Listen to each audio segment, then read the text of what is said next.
Keto diets and electrolyte loss, how to deal with it? We've all heard the electrolytes are important to replace when you've just finished a gruesome sweat session, but not all of us know how our electrolyte needs change according to what we eat.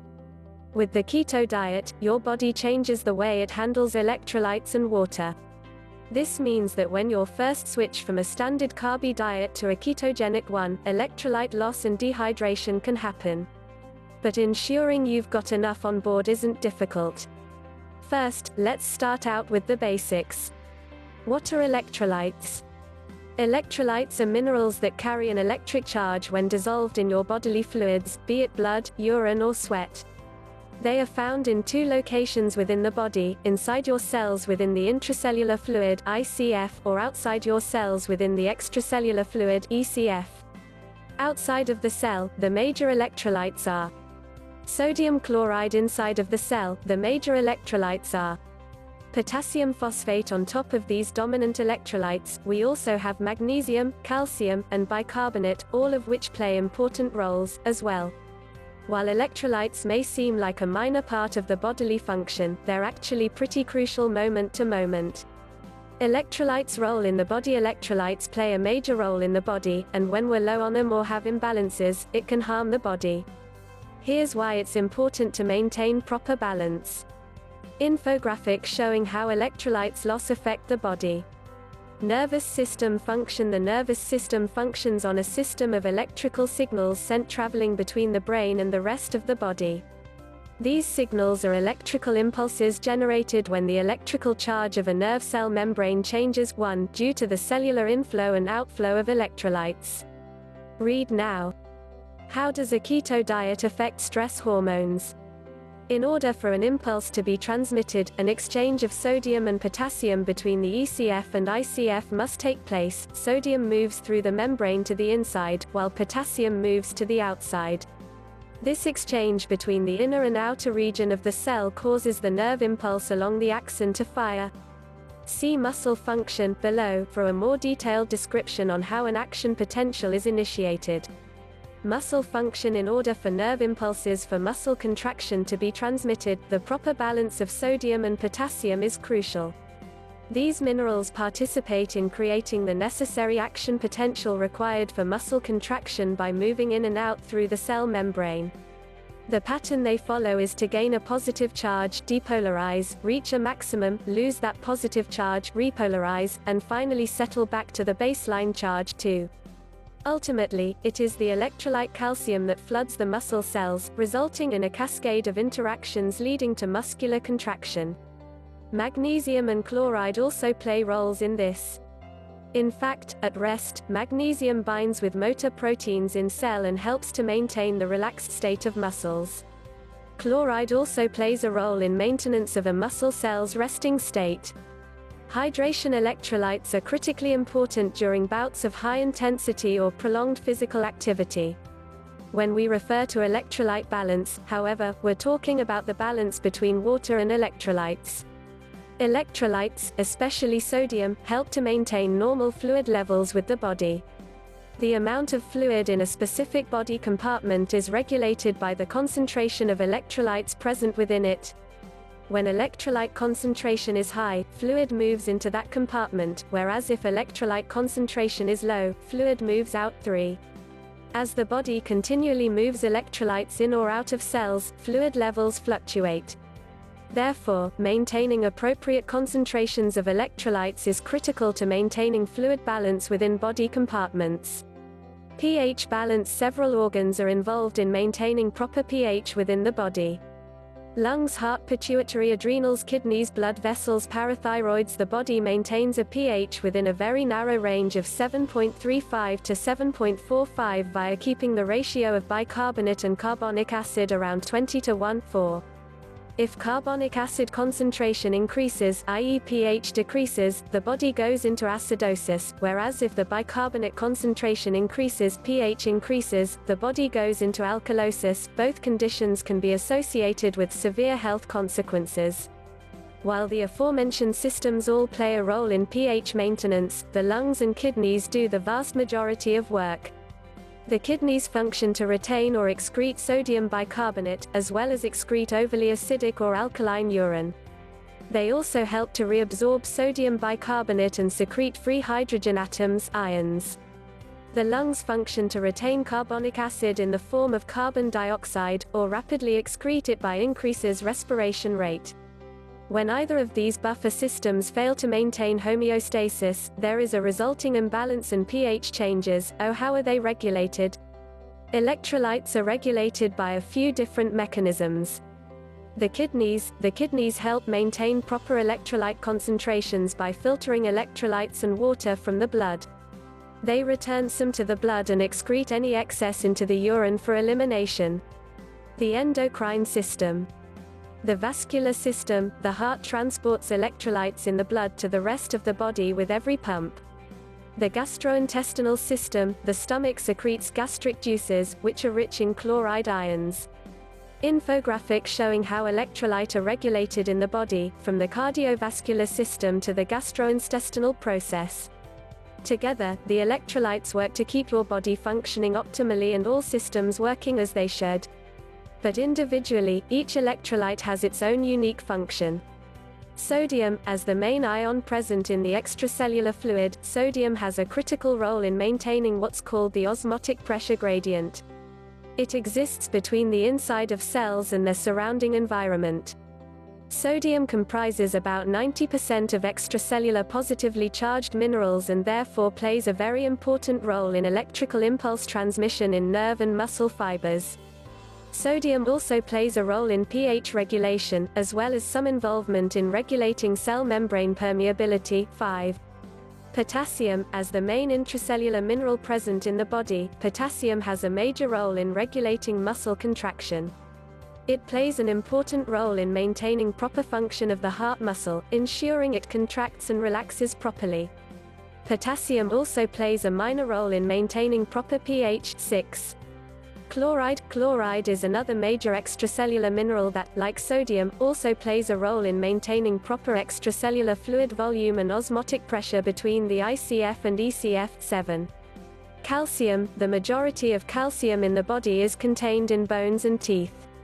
It's largely what makes bones hard and serves as a mineral reserve for the rest of the body. Calcium ions are necessary for muscle contraction, enzyme activity, blood coagulation, as well as stabilizing cell membranes and for the release of neurotransmitters. 8. Bicarbonate. Bicarb, however, is a negatively charged molecule and a byproduct of your metabolism. It's a major component of your blood and serves your buffer system, bicarb, carbonic acid, working to maintain your body's acid-base pH balance. 9. Phosphate. Most of phosphate in the body is bound in bone and teeth as part of calcium phosphate salts. Phosphate plays an important role as a component of phospholipids, which make up cell membranes, ATP, crucial molecules called nucleotides, and participate in crucial buffering activities like those mentioned above. 10. Why can keto lead to imbalances? Many people experience the keto flu when embarking on their keto journey. But the keto flu isn't actually the flu at all, it's a result of carb withdrawal and electrolyte imbalance. Electrolytes are found dissolved in fluids within the body, so when transitioning from a standard high-carb diet to a ketogenic one, you're going to lose a lot of water coming from the glycogen stores you'll be emptying. Indeed, for every 1 gram of glycogen stored in the muscles and liver, 3 to 4 grams of water is stored with it.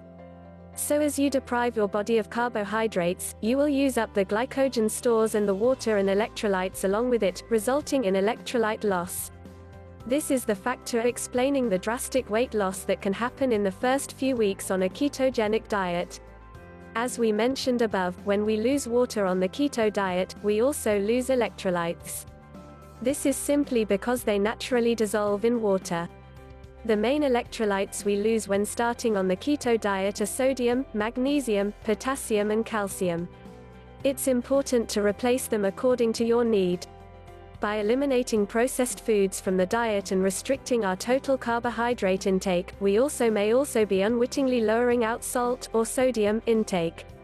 This is because a lot of low-quality processed food like pizzas are high in sodium. Just to clarify, the sodium is not the problem per se here, it is the pizza. How much water should I drink on a keto diet? Drink to thirst. Granted, this may be harder for some than others. It'll be likely harder if you hydrate a lot with flavored beverages or sugary drinks. It's good to follow both of your instincts to salt to taste and drink to thirst when trying to get the right balance of electrolytes on your keto diet. Ditching the sugars and flours that causes excessive fluid retention. Fluids will help normalize your electrolyte balance, but just beware of the transition phase. Don't shy away from temporarily supplementing a few grams of salt a day and 100 milligrams of potassium when first adapting to the keto diet. LMNT is a great supplement to do that with. It contains 1000 milligrams of sodium, 200 milligrams of potassium and 60 milligrams of magnesium. Drink when you're thirsty, but don't nurse a bottle all day long. One of the great things about going keto is the results we feel, both physically and mentally. Improved energy, clearer thinking, greater focus, improved metabolic response, and so much more. But when we lack proper hydration because we're not in the habit of applying smart and simple rules like just drink water, we potentially impair our body's ability to function properly. Studies have shown that improper hydration after exercising resulted in an increased number of headaches, as well as impaired concentration and mood. 11. Another study found that dehydration can cause cognitive impairments such as fatigue, impaired memory, and perception discrimination. 12. According to the United States National Library of Medicine, the average individual should be consuming anywhere from 2.7 to 3.7 liters of water per day. 13. These are a very vague estimate, so as with anything, use common sense and drink until thirst rather than stick to a rigid schedule, except if it's a bare minimum. Restoring electrolyte balance. Ensuring proper electrolyte levels is key to optimal body function, and in doing so, there's less of a risk of experiencing the keto flu. How much potassium do I need? As potassium is critical to many functions within the body, general guidelines recommend a minimum of 1600 to 2000 milligrams of potassium daily. 14, but amounts can range depending on the diet followed. On a ketogenic diet specifically, potassium can be obtained mainly through food sources. However, sodium loss is accompanied by potassium loss as well, so needs may increase. Around 2 to 3 grams, 2000 to 3000 milligrams per day is generally a good target to maintain adequate circulatory reserves. 15. How much sodium do I need? During the first few weeks of keto, the body eliminates excess sodium and water, which forces it to adapt to a new balance of sodium intake versus excretion to maintain normal blood circulating volume. However, when the body becomes keto-adapted, dietary sodium is restricted from the elimination of processed foods, carbohydrates, etc., so your brain and kidneys send signals to increase aldosterone and cortisol output. Essentially, the state of being in ketosis and restriction of salt intake can lead to increased stress on the adrenals. 16. As such, it's incredibly important to maintain adequate salt intake to reduce excess stress on the body and keep it functioning optimally. Dr. Stephen Phinney, a lead researcher in the ketogenic diet, recommends approximately 3 to 5 grams 3000 to 5000 milligrams of sodium per day. 1 teaspoon of salt is roughly 2 grams of sodium. 17. Dr. Phinney has used these values in his research and has found them to effectively maintain optimal circulatory sodium reserves. Even this is a conservative estimate, and some people find symptom relief even above 7 grams of salt a day, especially whilst keto adapting or going carnivore. How much magnesium do I need? Magnesium intake is just as important as sodium and potassium intake, as it's also involved in many biochemical processes within the body. General guidelines for potassium intake are as follows. 18. Males 14 to 18 years old, 410 mg. Females 14 to 18 years old, 360 mg. Males 19 to 30 years old, 400 mg. Females 19 to 30 years, 310 mg. Males 31 to 50 years old, 420 mg. Females 31 to 50 years old, 320 mg. Males aged 51 and up, 420 mg. Females aged 51 and up, 320 mg. Because magnesium is involved in blood sugar regulation, it's important to ensure your levels are sufficient.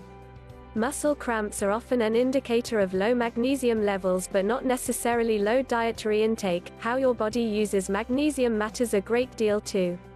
If you experience cramps, you might try adding magnesium-rich foods like avocados, supplementing it, or even going carnivore for a few weeks to see if it helps. Where to get your electrolytes? Electrolytes are naturally present in foods, many of which are keto compliant, so getting adequate amounts shouldn't be a problem. Depending on how much physical activity you do, you may want to add in a bit extra to compensate for the excess loss. Here are some of your best choices that are keto-friendly. Potassium. Avocado, Brussels sprouts, mushrooms, zucchini, pumpkin seeds, leafy greens like kale, salmon, and other fish, coconut water in small amounts due to its moderate sugar content. Sodium. Sodium can be a bit tricky with keto since nearly all foods contain some. The best way to obtain adequate amounts is to season food, or knock back 1/2 teaspoon at a time, of Himalayan pink salt. Eggs, lean meats, sea vegetables, nori, kelp, cucumber, celery, salted nuts. Magnesium. Leafy greens, avocado, Swiss chard, pumpkin seeds, cashew nuts, seafood, salmon, mackerel, tuna, raw cacao. Conclusion: whether it's firing muscle contractions, maintaining the delicate pH balance, sustaining the activity of enzymes, or supporting acid-base buffer systems, electrolytes are crucial to fundamental bodily functions. The ketogenic diet, due to water loss and other mechanisms, leaves you more susceptible to experiencing electrolyte imbalance at first.